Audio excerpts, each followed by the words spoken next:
She stood at the altar with trembling hands. The scent of motor oil still lingered in the air. Her father's voice echoed in her head. "If you won't marry the man I chose, you'll marry this one." Before we dive deeper, tell us where you're watching from. We'd love to hear from you. And if you're new here, click on the subscribe button so you never miss any of our upcoming videos. It was late October.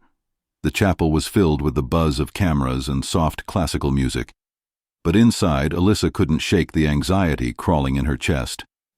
Across from her, Matt, the man everyone called just a poor mechanic, looked out of place in a borrowed tuxedo, smudged grease faintly still on his hands under the cufflinks. Her father, Charles, stood behind them, arms folded, eyes cold with resolve. Alyssa remembered the day 3 years ago when she'd first seen Matt beneath the hood of a battered sedan, the quiet way he wiped his hands and smiled when she dropped by for a quick repair. Back then she'd thought, "This guy sees me for me." But now, at the altar, the meaning of that was about to change in a way she never imagined. A flashback to 6 months earlier. Alyssa had been home from grad school for the summer, back at her parents' suburban house. She heard the clank of tools downstairs in the garage where Matt was finishing up another job. The smell of oil and worn rubber hung in that space, and she couldn't help but stay and watch as he worked. He was focused, patient with a broken engine, disciplined, but also shy when she came close. They started talking, first about the car, then about her dreams to work in public policy, and his hope of opening his own auto shop one day. He confessed, "Everyone says I'm stuck, but I don't believe them yet." She laughed at that, a warm sound mingling with the squeak of the jack and the drip of an oil pan. That summer they fell quietly in step. But while Alyssa felt alive for the first time, her father saw danger. A daughter risked a future, a name, a family's plans for what he considered an impossible match. Back at the wedding day, when Charles announced his decision, he had invited his own business associate's son, Alex, wealthy, polished, ambitious, to be the backup groom if Matt didn't step aside. Alyssa didn't know that until yesterday, when her father made his threat under his breath. "If you won't marry the man I chose, you'll marry this one." She looked at Matt, confusion and guilt swirling. What did he know of this? Did he realize he was just a fallback? She swallowed, the chapel's hush broken by the organ's soft chord. The guests leaned forward, the bride's trembling causing the lace of her gown to quiver. On her mind, what have I done? Am I betraying what I believed in, or being forced into something I never chose? Matt's eyes locked with hers. There was warmth there and honesty, but also fear, and the whisper in her heart. He doesn't belong here. He never belonged in this world of my father's making. But what Alyssa, didn't know that day was that the man everyone called a poor mechanic had a secret that would change everything. Before we go on, tell us in the comments how you feel watching this. What would you do if you were in Alyssa's shoes? What would you feel if you were Matt, standing there under that tension? And remember to hit that subscribe button so you never miss any of our upcoming stories. And so begins the story of two people from different worlds, how society's expectations, family pressure, and a hidden truth collided, and how one quiet secret about a mechanic changed the meaning of the wedding forever. Leah Morris was born into a world where her name opened doors before she even knocked. The daughter of Richard Morris, a man who built empires with the same hands that crushed anyone who stood in his way. Growing up, she lived in a mansion that smelled of polished wood and expensive perfume, but inside those walls, love was something conditional, traded for obedience, and measured by how perfectly she followed her father's plans. From a young age, Leah learned to smile in family portraits even when she wanted to scream. She learned that her father's word was law, and any defiance was met with silence that could freeze the air around her. Still, she was different, strong-willed, curious, and unafraid to question what everyone else seemed to accept. And that strength would become her undoing. Richard Morris was a man both respected and feared in their small town. People called him the architect of power, He owned half the factories, funded political campaigns, and controlled everything from the local press to the church renovations. He could make or break reputations with a single phone call, but behind the smiles, there was something hollow in his world, a deep insecurity that made him cling to control like oxygen. To him, image was everything. The Morris family name had to be spotless, even if it meant wiping away Leah's happiness in the process. To Richard, love was a weakness. Legacy was the only thing that mattered. Then came Daniel, or as everyone called him, Danny Cole, a quiet mechanic who worked in the Morris estate's garage. He wasn't born into wealth. He fixed engines, not expectations. While others saw grease-stained hands, Leah saw calm eyes that carried the kind of peace she'd never known. Danny never spoke much, but when he did, his words carried thought and honesty, something rare in her father's world of manipulation. Sometimes Leah would wander down to the garage under the pretense of checking on her car just to watch him work. The smell of oil, the rhythmic sound of the wrench, the small radio playing old country songs. It was the only place in the house that felt real. It all started with one dinner. Richard had invited an influential senator and his son Patrick to the mansion. The talk was about mergers and family alliances, a polite word for an arranged marriage. Leah sat there smiling tightly as her father announced, "Our families share values, strength, and vision. I believe our children should too." Her stomach dropped. She had heard rumors of this union, but never thought it would happen without her consent. Patrick reached out to shake her hand, his smile too polished, his voice rehearsed. "It would be an honor," he said. But to Leah, it felt like a contract written over her freedom. She looked her father in the eye and said firmly, "I won't marry him." The silence that followed was deafening. The senator's wife coughed awkwardly, the servants froze, and her father's jaw clenched. Richard's voice came low, controlled, but venomous. "You will do as you're told." Leah stood up, tears in her eyes, and whispered, "No, I won't." Then she walked out, slamming the heavy oak door behind her. The next morning, it was all over town. The Morris daughter defies her father's will. Headlines buzzed, social media whispered, and every gossip circle feasted on the rebellion. To Richard, this wasn't just humiliation, it was betrayal, and in his world, betrayal demanded punishment. 3 days later, Richard called for a family meeting. Leah entered the room, her heart pounding. Her father was seated behind his desk, the local pastor standing beside him and next to the window. Danny, confused, hat in his hands, looking like he didn't belong there. Richard looked at his daughter with cold satisfaction. "You refused the man I chose for you," he said. "So now you'll marry this one, the poor mechanic who fixed my car." Leah's knees weakened. "You can't be serious," she whispered. "Oh, I'm very serious," he replied. Danny's eyes widened. "Sir, I don't—" "You'll do as I say," Richard cut him off. "You owe me that much." The town watched as the announcement spread like wildfire. Some pitied her, others mocked her, the princess and the mechanic. Leah felt her pride crumble, replaced by disbelief and humiliation.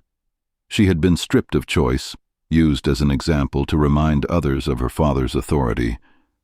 Danny, quiet and hesitant, stood beside her through it all, not out of ambition, but because he saw no way to refuse without losing his job, or worse. Yet in his silence there was something unspoken, a weight he carried that no one understood. Because what no one saw beneath Danny's quiet demeanor was a man running from a fortune of his own, and from a past that could unravel everything the Morris family believed they controlled. Before we move forward, let me ask you, what would you have done if you were Leah? Would you have defied your father, knowing the price? Or would you have given in to protect your dignity? Tell us in the comments below, and if you're new here, make sure to subscribe so you never miss the next chapter of this unbelievable story. The morning after the wedding, Leah Morris, once the daughter of wealth and influence, found herself sitting in the passenger seat of an old blue pickup truck. The leather was cracked, the windows rattled when Danny drove, and the faint scent of gasoline mixed with the cold morning air. As they turned off the main road into a narrow dirt lane, Leah caught sight of the small, weathered house that now belonged to her. It stood quietly behind a row of oak trees, its paint peeling, the roof slightly sagging. For someone who'd grown up surrounded by marble floors and chandeliers, it felt like stepping into another universe. Danny parked the truck, glanced at her, and said softly, "It's not much, but it's home." She said nothing, clutching her purse like a lifeline. Inside, the floorboards creaked beneath her heels, and the air smelled faintly of oil, soap, and old books. That first night was the longest. They ate dinner at a small wooden table with two mismatched chairs. The only sound was the ticking of a wall clock and the faint hum of the refrigerator. Danny made stew, simple but warm, while Leah pushed it around her plate, her thoughts heavy. She wanted to scream, to demand an explanation, to ask him why he hadn't refused her father's order. But when she looked at him, she saw exhaustion, not malice. He barely looked at her, speaking only when necessary. "There's clean bedding in the room down the hall," he said quietly. "You can take it. I'll sleep on the couch." She didn't thank him. She didn't have the words.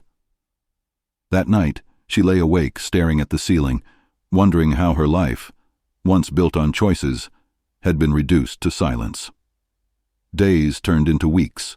Mornings began with the sound of Danny leaving early for work, the clatter of his boots, the rumble of the truck engine, the fading echo of gravel beneath tires.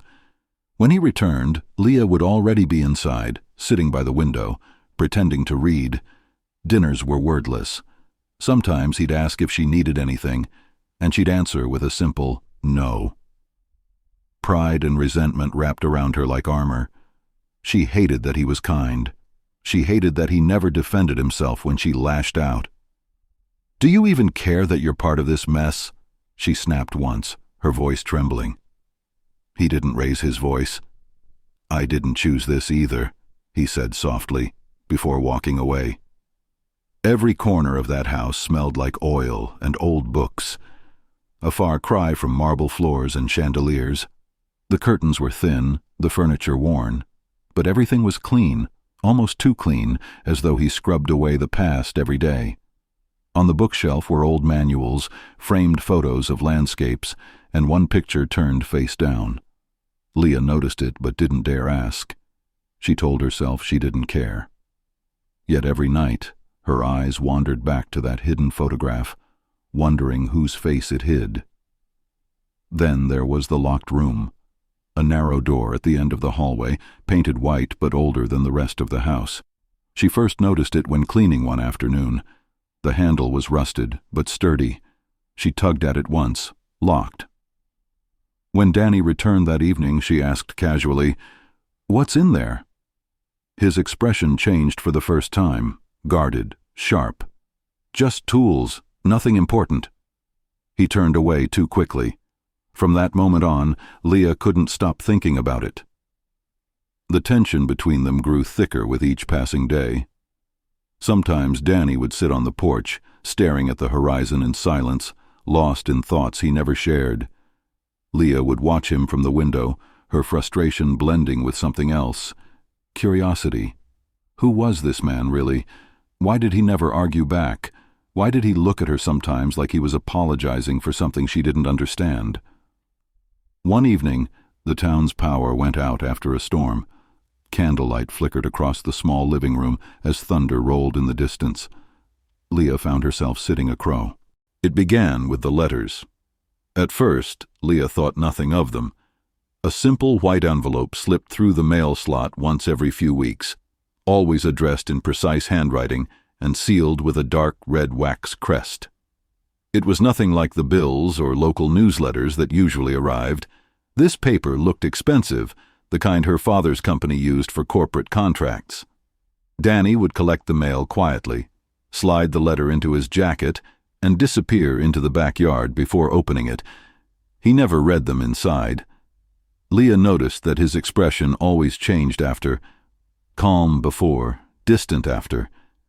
She pretended not to care, but curiosity has a way of growing in silence.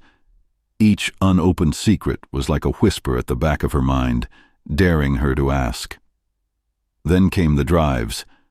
At first, she thought he was restless, unable to sleep.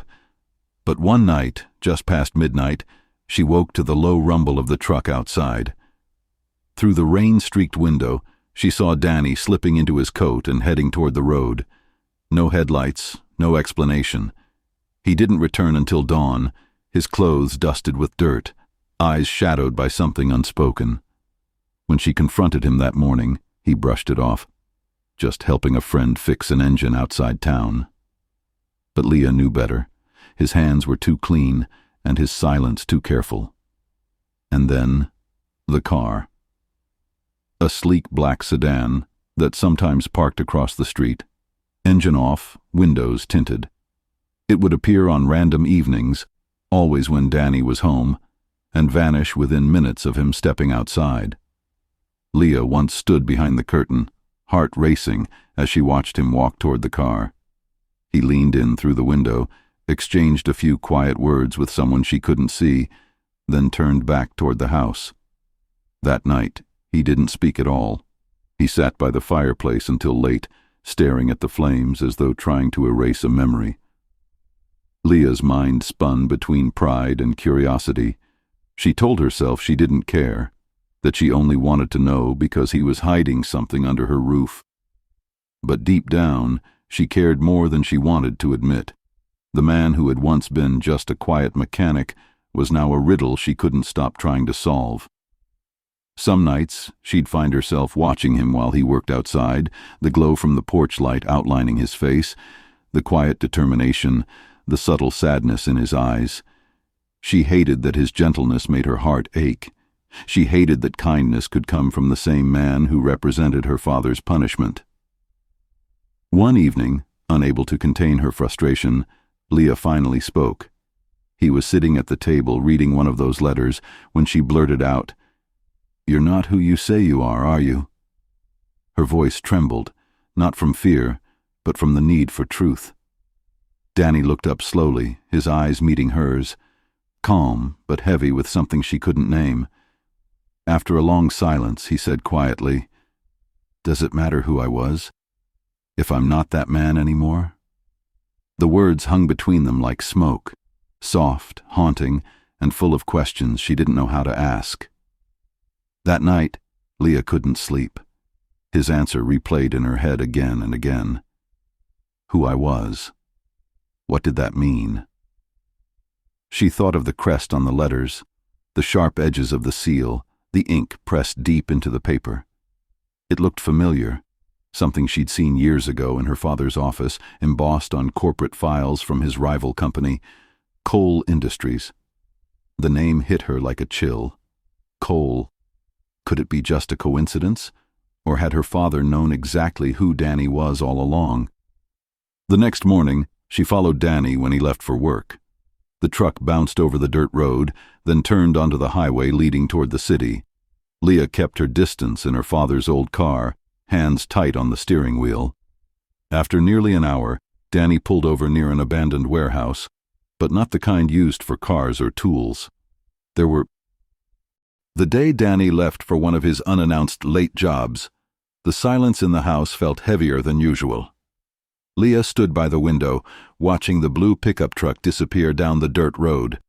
Her heart pounded, not from fear, but from the pull of unanswered questions. Every quiet night, every letter, every locked glance had led her here. She walked down the narrow hallway toward the door Danny had forbidden her to enter. The air felt colder there, as if the walls themselves were holding their breath. She gripped the doorknob, turned it once, still locked. But she had come prepared this time. From the drawer in the kitchen, she'd taken an old screwdriver.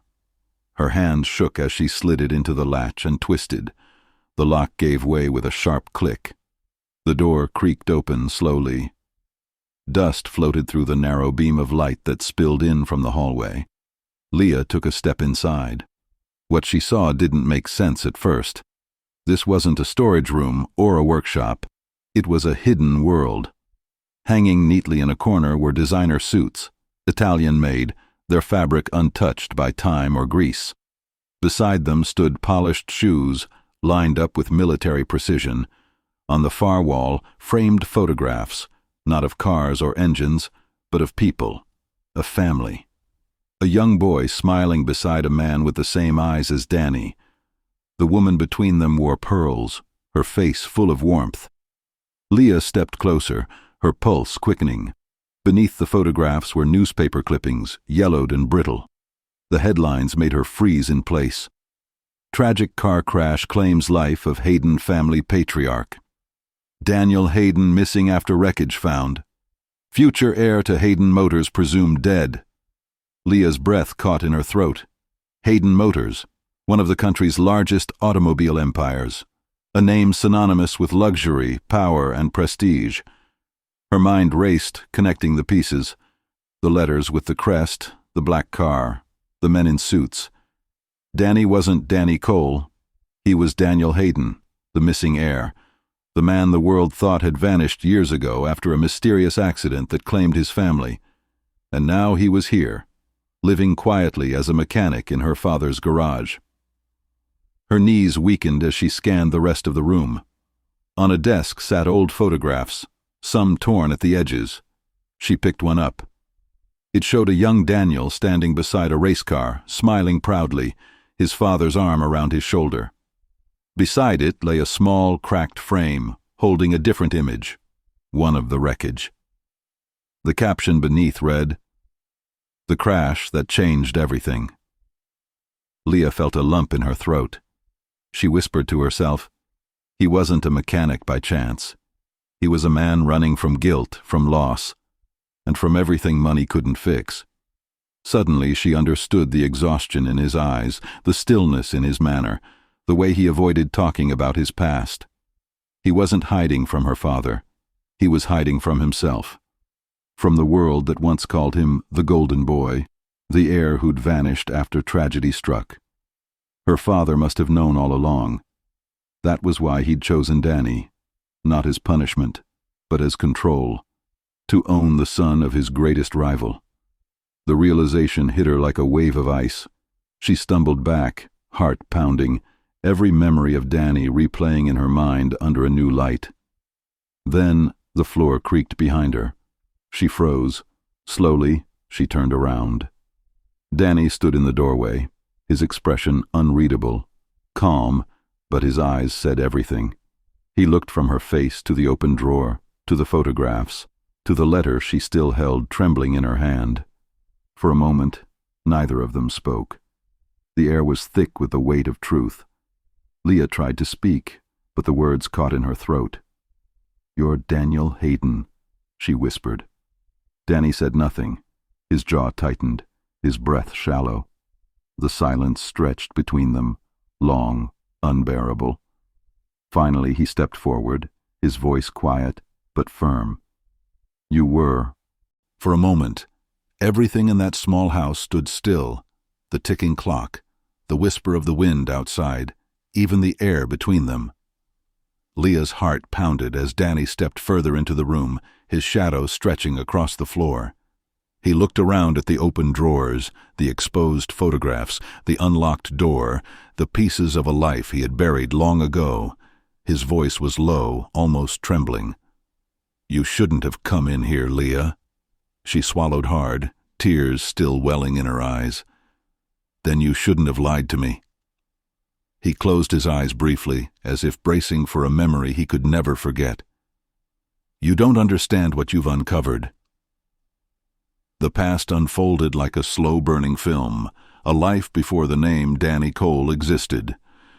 Daniel Hayden had once been the pride of Hayden Motors, the only son of the founder, destined to inherit an empire built on innovation and wealth. The world saw a golden boy with everything, a bright mind, a beautiful fiancée named Clara, and a future mapped out in luxury. But behind the boardroom smiles and polished speeches was a company rotting from within. greed disguised as ambition. His father's business partners had been cutting safety corners to save millions, ignoring warnings, falsifying reports. Daniel found out too late. It was a rainy night, the night that shattered everything. Clara had insisted on meeting him after an argument about the company's ethics. She drove to see him. He remembered her voice on the phone, soft, trembling. "I can't watch you defend them anymore." Minutes later, the line went dead. The brakes in her car failed. The same model Hayden Motors had rushed into production. The same defect Daniel had tried to stop. The crash took her life instantly. His father died of a heart attack a month later, consumed by guilt and scandal. The company nearly collapsed. Headlines called it the Hayden tragedy. The investors wanted a new face to rebuild trust, but Daniel couldn't bear the weight of a name drenched in loss. One morning, he simply walked away. No farewells, no explanations. He left behind the mansions, the power, and the billions, and chose a small town where no one would recognize him. He became Danny Cole, the quiet mechanic who fixed other people's broken machines because he couldn't fix his own heart. Back in the present, Leah stood frozen, trying to breathe through the weight of what she had just learned. Danny finally looked at her, eyes full of both anger and sorrow. "You weren't supposed to see any of that," he said quietly. "That room is the only place I've ever been able to leave the past where it belongs." Leah's voice cracked. "You talk about leaving the past, but it's still here, Danny. It's written all over you." His jaw clenched. "You don't understand what it's like to live with guilt that big. And you don't understand what it's like to live under control that deep," she shot back. "You were running from guilt. I was running from being owned. Maybe we're not that different." For a moment their anger collided, the two of them shouting over each other until their voices broke. Then silence. Danny's hands trembled slightly, his breathing unsteady. He turned away, muttering under his breath. "You wanted to escape control. I wanted to escape guilt. Maybe we were both running from love." The words hung there, soft, raw, real. Leah looked at him, tears glistening. "Love?" she whispered. "You think love has a place in all this?" He met her gaze, his eyes tired but honest. "It's the only thing that's ever made the pain mean something." The room felt smaller now, but the tension had changed. It wasn't anger anymore. It was understanding. The truth had burned everything false between them, leaving only what was real. Two broken people, standing in the ashes of their past. For the first time since the wedding, Leah didn't see Danny as the stranger she was forced to marry. She saw the man beneath the guilt, human. The days that followed were quieter, softer somehow. The walls that once echoed with tension began to hum with a fragile calm. Leah still didn't fully understand the man she had married, but for the first time she wanted to. She started spending her mornings in the workshop, a place she once called that dusty cave. The scent of motor oil and steel no longer felt foreign. She would sit near the corner, watching Danny work, his movements steady and deliberate. There was something almost poetic about the way his hands, rough and worn, could bring a broken engine back to life. At first, she only watched. Then she asked questions. Then she offered to help. The first time she reached for a wrench, he chuckled softly. "You'll ruin your nails," he said without looking up. She smiled. "Then maybe it's time I stop living for perfect nails." That day, her white dress brushed against the edge of an oil pan, leaving a dark streak across the fabric. She looked down, gasped, and then laughed. Really laughed. It was the first sound of joy that had filled that small garage in months. Danny looked up, startled, then smiled too. In that moment, something changed. The stain on her dress wasn't dirt. It was proof. Proof that she was no longer the untouchable daughter of power, but a woman learning to live again. Days turned into weeks. They shared coffee instead of silence, laughter instead of arguments. Danny taught her how to listen to the rhythm of an engine, how every hum and rattle had its own language. Leah, in turn, taught him how to see the world beyond bolts and grease, to notice the warmth of morning light, the softness of small things. One evening, as they stood side by side fixing a stubborn old motorcycle, she whispered, "You know, it's strange. I used to think money made life beautiful." He smiled faintly. "And now?" She paused, glancing at him. "Now I think it just makes life louder." He looked at her, really looked, and for a heartbeat, the air between them felt electric. Narration, soft, reflective. Sometimes it takes losing everything to see what really matters, not the house, not the name, not the image, but the small things, the sound of laughter, the warmth of someone who stays. They began to move like two souls slowly orbiting the same gravity. She found comfort in his silence. He found light in her curiosity. What began as punishment had turned into something unexpected, something fragile, unspoken, but real. At night, they would sit on the porch, sharing stories beneath the low hum of crickets. Leah spoke about her mother, how she'd once been silenced by wealth and power. Danny spoke about Clara, not in sorrow, but in peace. It wasn't about forgetting anymore. It was about forgiving. One evening, Leah rested her head against Danny's shoulder. "Do you ever wish things had been different?" she asked. He took a long breath. "Every day, but if they had been, I wouldn't have met you."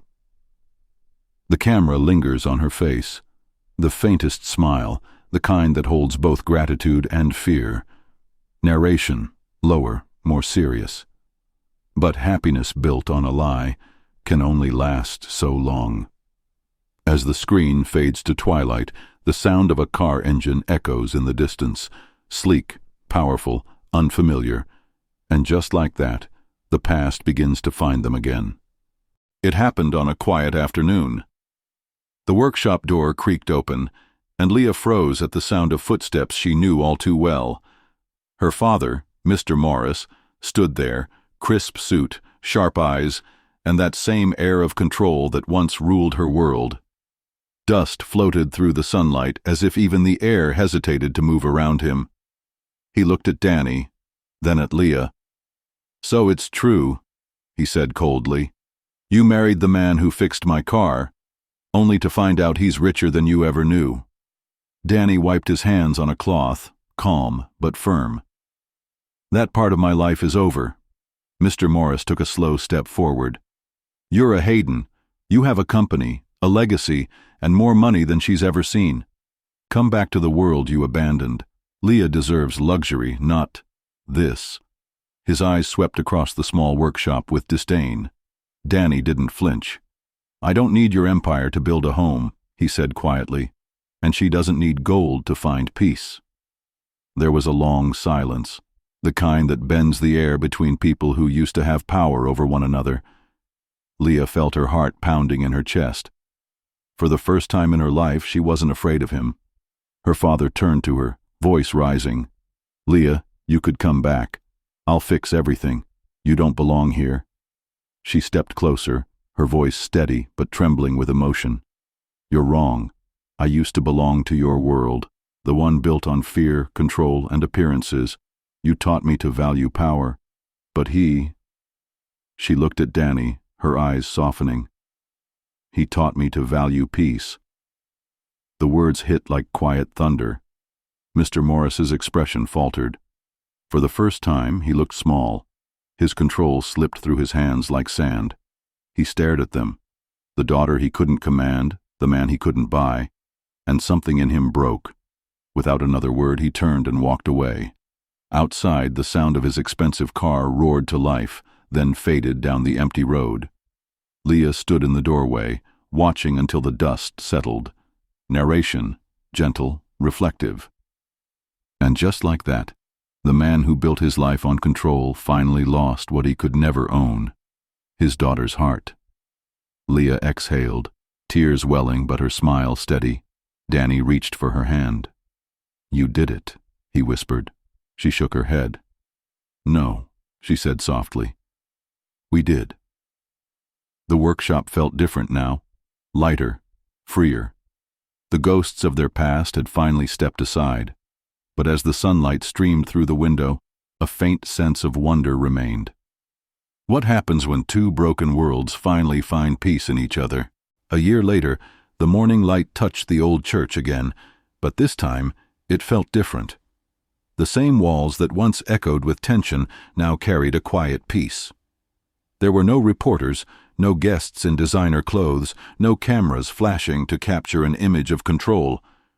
Just a handful of people, and two hearts that had learned what love truly meant. Leah stood at the altar once more, but her hands no longer trembled. There was no scent of motor oil, no angry father's voice echoing through her mind, only the faint fragrance of lilies and the gentle hum of wind through stained glass.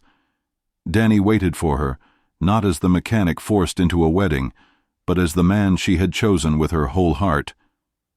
As she took her first step down the aisle, her dress was simple, soft ivory brushed with sunlight, no diamonds, no spectacle, just truth. And in that simplicity, there was beauty far richer than anything money could have bought. Narration, gentle, reverent. The same altar that once felt like a prison became the place they found freedom. The minister smiled as he spoke the vows, words they both knew but had never truly meant until now. Danny's voice was steady. Leah's eyes glistened as she whispered, "I choose you, not because I have to, but because I want to." And when they exchanged rings, it wasn't about wealth or appearance. It was about two people who had walked through fire, pride, and pain, only to find each other waiting on the other side. Outside, the town bells rang softly, not as a show, but as a quiet acknowledgement that some stories, no matter how broken they begin, can still find their way to healing. Narration. Closing reflection. Sometimes life brings us back to the same place, not to remind us of what we lost, but to show us how far we've come. For Leah and Danny, that altar wasn't a reminder of pain anymore. It was proof that even the most unlikely love can bloom again, stronger than before. As they stepped out of the church hand in hand, sunlight spilling over their faces, Leah looked at Danny and smiled. "So, are we finally free?" He nodded, eyes warm. "Completely." And this time, their story didn't end with silence or shame. It ended with peace, and the sound of two hearts, finally beating in the same rhythm. Narrator, soft, reflective tone. He was never just a mechanic, and she was never just a spoiled daughter. They were two broken people, forced together by pride, and healed by humility. What began as punishment became purpose. What started in resentment ended in understanding. Because sometimes, love doesn't change who you are. It reminds you who you were meant to be. The mansion, the company, the name, none of it mattered anymore.